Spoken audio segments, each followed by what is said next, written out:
প্রিয়তির মাথায় কাজ করা যেন বন্ধ করে দিয়েছে। প্রিয়তি মাথা নিচু করে দাঁড়িয়ে মনে মনে আওড়ালো, আমার মা বাবা নেই। এমন মা বাবাহীন মেয়েকে এমন মা বাবাহীন মেয়েকে কি ওনার মা বাবা মেনে নেবেন নিজের পুত্রবধূ হিসেবে? প্রিয়তির ভাবনার মাঝে জিহান পকেট থেকে ফোন বের করতে করতে বলে উঠল। দাঁড়িয়ে আছো কেন? চলো বাড়ি যাব। জিহানের কথায় প্রিয়তি জিহানের দিকে তাকালো। তাকাতেই প্রিয়তির চোখ দিয়ে জল গড়িয়ে পড়ল। প্রিয়তি পাথরের ন্যায় দাঁড়িয়েছে, হাঁটার শক্তি পর্যন্ত নেই।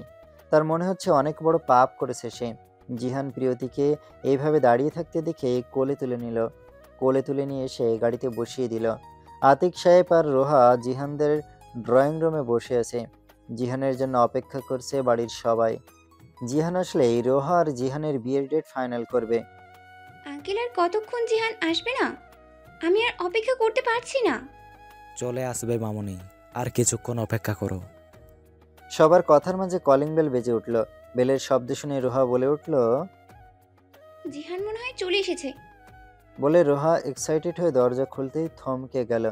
রোহা সামনের ব্যক্তিটির উদ্দেশ্যে বলে উঠল। জিহান, এই মেয়ে তোমার সাথে কেন?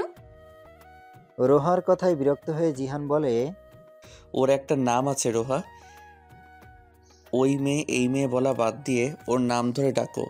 আর হ্যাঁ, এখন থেকে ওকে ভাবি বলে ডাকবে। ভাবি হয় তোমার। সামনে থেকে সরো, ভিতরে যাব। জিহানের কথায় তবদা খেয়ে রোহা বলে উঠল। তুমি মজা করছো তাই না জিহান? এরকম থার্ড ক্লাস টাইপের মেয়ে তুমি বিয়ে করবে? আমি বিশ্বাস করি না। তুমি বিশ্বাস করলে কি আর না করলে কি, তাতে আমার কিচ্ছু যায় আসে না। সামনে থেকে সরো বলছি। জিহানের কথা শেষ হওয়া মাত্রই রোহার মাথা ঘুরে ওঠে। রোহা নিজেকে আর ধরে রাখতে পারল না। মাথা ঘুরে পড়ে গেল জিহান আর প্রিয়তির বিয়ের কথা শুনে। আর প্রিয়তি দাঁড়িয়ে দাঁড়িয়ে নীরব দর্শকের মতো সব দেখছে আর শুনছে। রোহাকে দরজার সামনে ঘুরে পড়ে যেতে দেখে সবাই দরজার সামনে আসলো। রোহার বাবা আতিক সাহেব মেয়েকে ধরে বিচলিত হয়ে বলতে শুরু করলেন। রোহা মামুনি, কি হয়েছে তোমার? চোখ খুলো মামুনি। আতিক সাহেবের কথায় জিহান ঠোঁট চেপে হেসে বলে ওঠে। অধিক পরিমাণে খুশি হয়ে আপনার মেয়ে ঘুরে পড়ে গেছে। কি বলতে চাইছো তুমি জিহান? কিছু না। আমার বউকে নিয়ে আর কতক্ষণ এভাবে দরজার বাইরে দাঁড়িয়ে থাকবো বলুন তো? ছেলের কথায় রাজীব খান অবাক হয়ে বললেন। বউ মানে? বাবার কথায় জিহান প্রিয়তির কাঁধে রেখে বলে। এই যে আমার পাশে দাঁড়িয়ে আছে আমার বউ। জিহানের কথায় আতিক সাহেব রেগে বলে উঠলেন। বাহ রাজীব খান, বাহ! আমার মেয়ের বিয়ে ঠিক করতে এসে আমাকে সারপ্রাইজ দিয়ে দিলেন। আমার মেয়ের জন্য কিছু হলে আপনাদের কাউকে ছাড়বো না আমি। এইসব বলে আতিক সাহেব মেয়েকে নিয়ে চলে গেলেন। আতিক সাহেব যাওয়ার পর রাজীব খান রাগী দৃষ্টিতে জিহানের দিকে তাকালেন। এভাবে কয়েক মিনিট তাকিয়ে থেকে তিনি রাগ করে চলে যেতে নিলে রায়শা বেগম বলে উঠলেন। যা হবার হয়ে গেছে, এখন থেকে প্রিয়তি আমার বৌমা। আমি ওকে মেনে নিয়েছি, প্লিজ তুমিও মেনে নাও। তোমার ছেলে আমার বন্ধুর কাছে আমার মান সম্মান নষ্ট করেছে। কিছুতেই আমি এই মেয়ে মেনে নেব না। তোমার যা ইচ্ছা করো। বলে রেগে মেগে চলে গেলেন রাজীব খান। তিনি যাওয়ার পর রায়শা বেগম এগিয়ে এসে বললেন। কিছু মনে করো না প্রিয়তি, ধীরে ধীরে উনি তোমাদের মেনে নেবেন। এখন একটু রেগে আছেন, পরে সব ঠিক হয়ে যাবে। জিহান, তোর খবর আছে? আমাকে না জানিয়েই এইসব করেছিস তুই? যা রুমে যা তুই।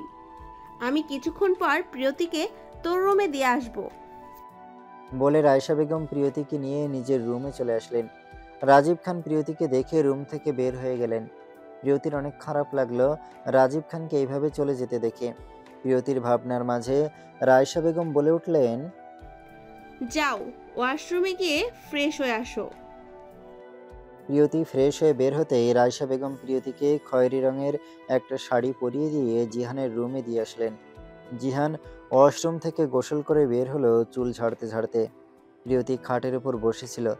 প্রিয়তির জিহানের দিকে চোখ পড়তেই সাথে সাথে চোখ সরিয়ে নিল। প্রিয়তিকে চোখ সরিয়ে নিতে দেখে জিহান বলে উঠল। এভাবে চোরের মতো না তাকিয়ে সরাসরি তাকালেই তো পারো।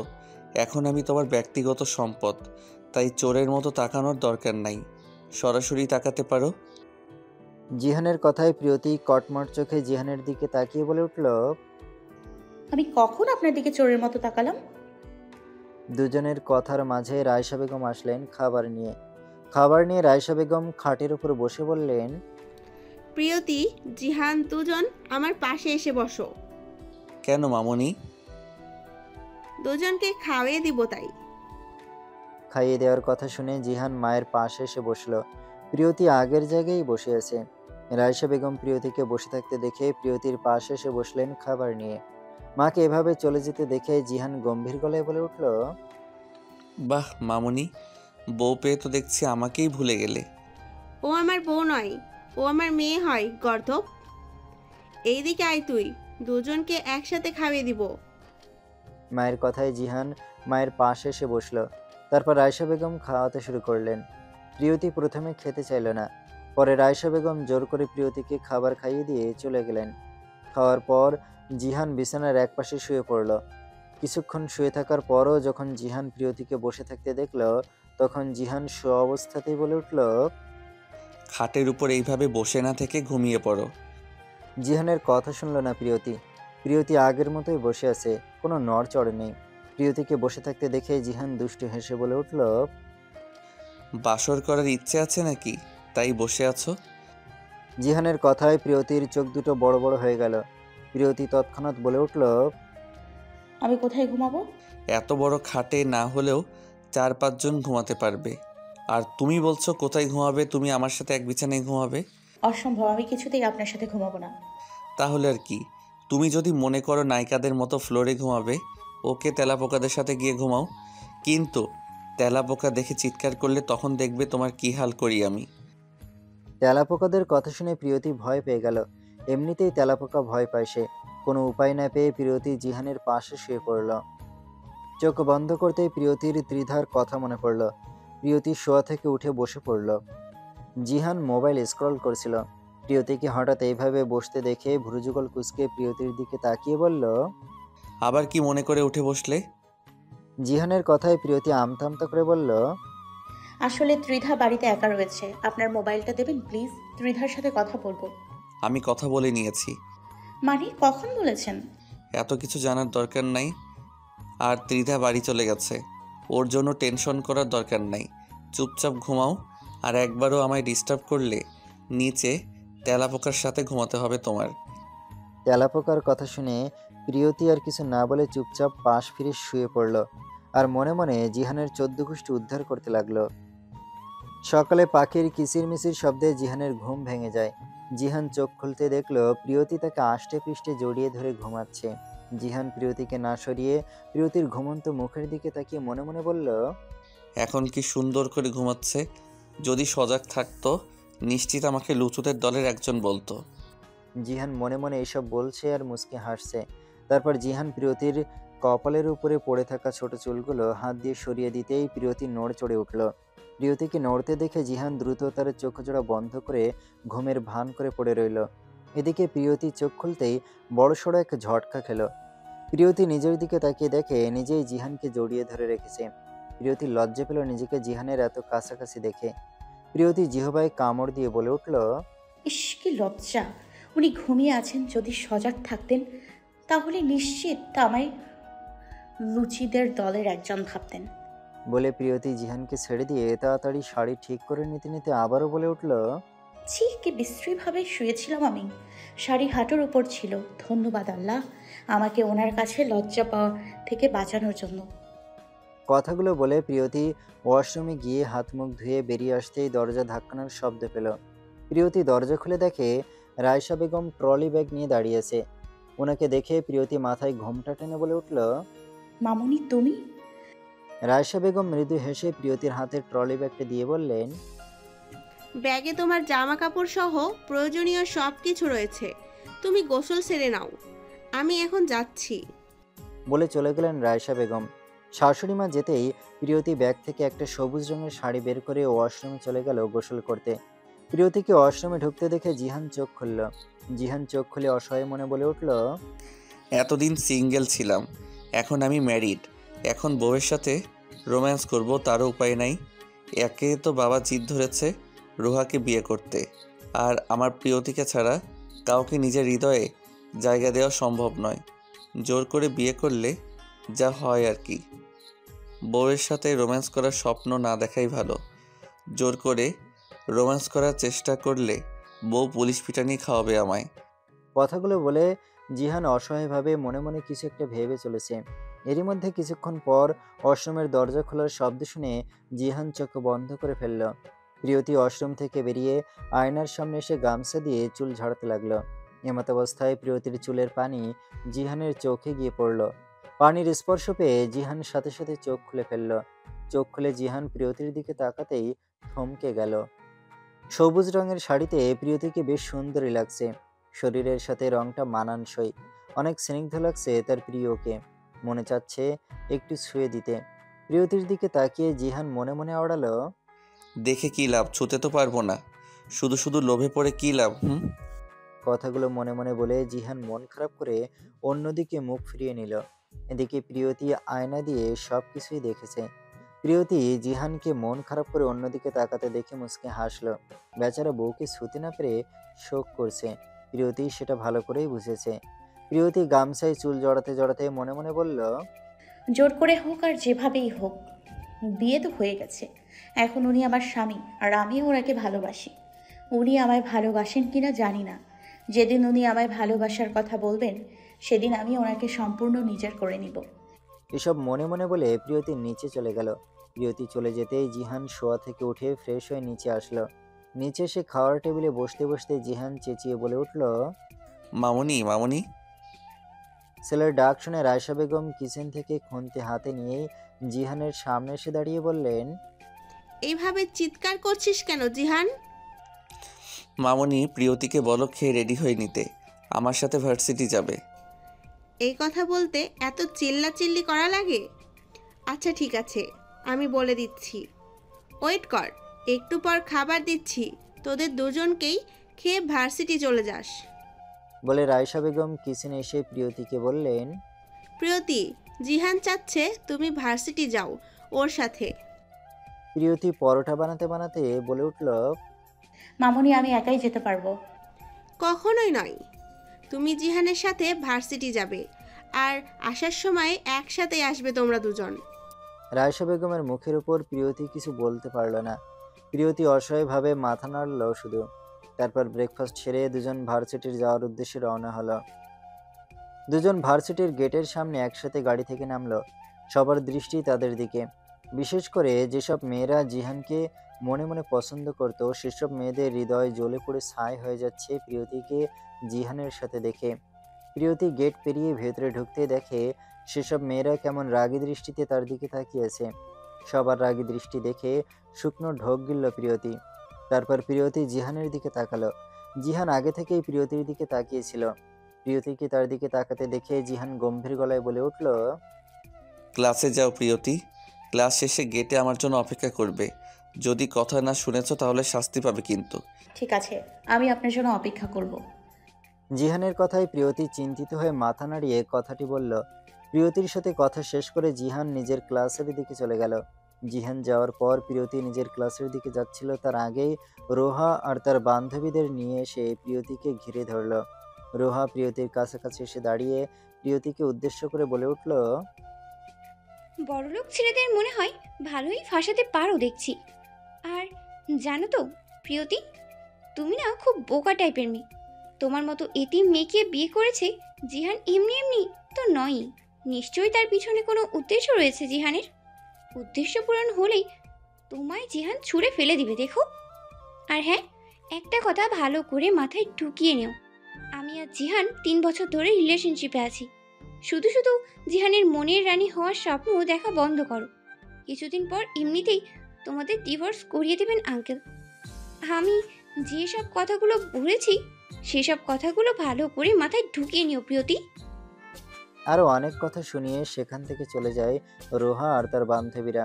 রোহার এইসব কথা শুনে কষ্টে প্রিয়তির বুকটা ফেটে যাচ্ছে। প্রিয়তি ঠোঁট চেপে কান্না আটকে ধরে বলে উঠল, কেন আমার সাথে এমনটা করলেন জিহান? আমি কি ক্ষতি করেছি আপনার?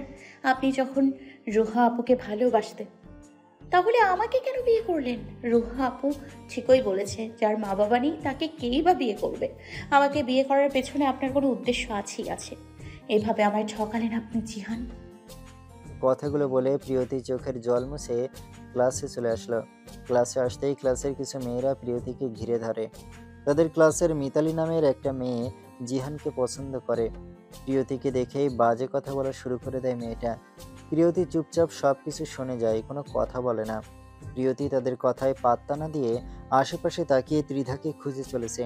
প্রিয়তি ক্লাসে ত্রিধাকে না পেয়ে নিজের মনে বলে ওঠে, মনে হচ্ছে আমার সাথে রাগ করে ভার্সিটি আসেনি ত্রিধা। আর তাছাড়া এখন বেচারির মনের অবস্থাও তেমন ভালো না। ভাবনার মাঝে স্যার চলে আসলো। সবাই ক্লাসে মনোযোগ দিল। এভাবে সবকটা ক্লাস শেষ করলো প্রিয়তি। তারপর প্রিয়তি ক্লাস শেষ করে জিহানের জন্য অপেক্ষা না করে নিজেই বাড়িতে চলে যায়। এদিকে জিহান ক্লাস শেষ করে প্রিয়তিকে গেটের সামনে না দেখে টেনশনে পড়ে যায়। জিহান হ্যান্ড ওয়াশের সময় দেখতে দেখতে চিন্তিত গলায় বলে উঠল, এই মেয়ে এত তেরার তেরা, কতবার করে বললাম ক্লাস শেষে গেটের সামনে দাঁড়াতে, কে শুনে কার কথা? কোনো বিপদ হয়নি তো আবার? একবার পাই সামনে থাপড়িয়ে গাল ফাটিয়ে দিব। আমায় টেনশনে ফেলতে মনে হয় মেয়েটার বেশ ভালোই লাগে। কথাগুলো বলে জিহান পুরো ভার্সিটি তন্ন তন্ন করে প্রিয়তিকে খোঁজে, কিন্তু কোথাও পায় না প্রিয়তিকে। প্রিয়তিকে কোথাও না পেয়ে জিহানের কলিজা কেঁপে ওঠে। এরই মধ্যে জিহানের কিছু একটা মনে পড়তেই জিহান বলে উঠল, ও শিট, বাড়ির কথা তো ভুলেই গেছি। মামুনিকে ফোন দিয়ে দেখি বাড়ি গেছে কিনা ঘাড় তেরাটা। বলে জিহান মাকে ফোন দিল। জিহান মাকে ফোন দিতেই তার মার সাথে সাথে ফোন রিসিভ করলো। ফোন রিসিভ করার পর জিহান অস্থির গলায় মাকে বলল, মামুনি, প্রিয়তি বাড়ি গিয়েছে। হ্যাঁ বাবা, প্রিয়তি তো অনেক আগেই বাড়ি চলে এসেছে। তোর? রায়শা বেগম আরও কিছু বলার আগে জিহান রেগে ফোন কেটে দিল। তারপর দ্রুত গতিতে গাড়িতে উঠে গাড়ি স্টার্ট দিয়ে বাড়ির উদ্দেশ্যে রওনা হলো জিহান। বাড়িতে এসেই জিহান রুমে এসে দেখে প্রিয়তি ব্যালকনিতে দাঁড়িয়েছে। প্রিয়তি কিছু বুঝে ওঠার আগে জিহান থাপ্পড় মেরে বসে প্রিয়তির গালে। প্রিয়তি হতভম্ব হয়ে যায় জিহানের আচরণে। জিহান রাগে দৃষ্টিতে প্রিয়তির দিকে তাকিয়েছে। রাগে কপালের রগ ফুলে গেছে। প্রিয়তি গালে হাত দিয়ে জিহানের দিকে ছলছল চোখ নিয়ে তাকালো জিহানের দিকে। আচমকা জিহান রাগান্বিত অবস্থায় প্রিয়তিকে দেয়ালের সাথে চেপে ধরে বলে উঠল, ক্লাস শেষে তোকে দাঁড়াতে বলেছিলাম, আর তুই আমার কথার অবাধ্য হয়ে নিজেই ঢ্যাং ঢ্যাং করে বাড়ি চলে আসলি। কতটা টেনশনে ছিলাম আমি জানিস তুই? কথার অবাধ্য হলি কেন? তোকে এত বড় সাহস কে দিয়েছে বল? আমি তোর স্বামী, এখন থেকে তুই আমার সব কথা মেনে চলবি। কথার এক পা নড়চড় হবে তো খুব খারাপ হবে। প্রিয়তি কিছু না বলে চুপচাপ কান্না করে যাচ্ছে। প্রিয়তির চোখে জল দেখে জিহানের মাথা আরো গরম হয়ে গেল। জিহান রেগে গিয়ে আরো বলল, একদম ন্যাকা কান্না করবি না। চোখ থেকে যেন আর এক ফোঁটা জল পড়তে না দেখি, তাহলে আরো বড় শাস্তি পেতে হবে তোকে। জিহানের কথায় প্রিয়তি ভয় পেয়ে কান্না বন্ধ করার চেষ্টা করছে, কিন্তু হচ্ছে না। প্রিয়তিকে কথা শুনতে না দেখে জিহান রেগে প্রিয়তির ঠোঁটে ঠোঁট বসিয়ে দিল। প্রিয়তিকে চুমু না দিয়ে কামড়িয়ে প্রিয়তির ঠোঁটের অবস্থা খারাপ করে দিচ্ছে। প্রিয়তি আর সহ্য করতে না পেরে শব্দ করে কেঁদে দেয়। প্রিয়তিকে শব্দ করে কাঁদতে দেখে জিহান প্রিয়তির ঠোঁট ছেড়ে দিয়ে রুম থেকে বেরিয়ে গেল। আর প্রিয়তি কাঁদতে লাগলো। ঠোঁটে প্রচণ্ড ব্যথা করছে প্রিয়তির। একসময় প্রিয়তি কাঁদতে কাঁদতে ব্যালকনিতেই ঘুমিয়ে পড়ল। কিছুক্ষণ পর রাগ কন্ট্রোল করে জিহান রুমে এসে দেখে প্রিয়তি এখনো ব্যালকনিতে বসে আছে। জিহান ব্যালকনিতে এসে দেখে প্রিয়তি ঘুমিয়ে পড়েছে। জিহান প্রিয়তিকে কোলে তুলে খাটের উপর শুয়ে দিল। প্রিয়তির ঘুমন্ত মুখের দিকে জিহান তাকালো। তারপর জিহান প্রিয়তির মাথায় হাত রেখে বিষণ্ণ মনে বলে উঠল, আমাকে ক্ষমা করে দিও প্রিয়। তোমাকে না দেখে এক মুহূর্তের জন্য নিজেকে পাগল মনে হয়েছিল তখন। নিজের রাগ কন্ট্রোল করতে পারিনি। তোমাকে অনেক কষ্ট দিয়েছি। যে হাত দিয়ে তোমায় মেরেছি সেই হাতের শাস্তি দিব আমি। ভালোবাসি প্রিয়, খুব ভালোবাসি তোমায়। তোমার মায়ায় পড়ে গেছি। আমার মায়াবিনী, নিজেকে তোমার মায়া থেকে সরানো অসম্ভব। যদি কোনো দিন সম্ভবও হয় তবে সেটা আমার মৃত্যুতেই সম্ভব হবে। ভাঙা গলায় কথাগুলো বলে আরো কিছুক্ষণ প্রিয়তির দিকে তাকিয়ে থেকে প্রিয়তির কপালে অধর চুয়ে রুম থেকে বের হয়ে গেল জিহান। 1.5 ঘন্টা পর প্রিয়তির ঘুম ভাঙতেই মাথা অনেক ভারী ভারী লাগছিল। পাশে তাকাতেই দেখলো রায়শা বেগম চিন্তিত মুখ নিয়ে বসে আছে। প্রিয়তি শোয়া থেকে ওঠার চেষ্টা করতে রায়শা বেগম বলে উঠলেন, প্রিয়তি, তুমি অসুস্থ? শুয়ে থাকো, উঠতে হবে না। মামুনি আমি ঠিক আছি। শরীরে জ্বর বাঁধিয়ে বলো ঠিক আছো। ধীরে ধীরে উঠে বসো দেখি, খাবার খেতে হবে তোমায়। মামুনি তুমি?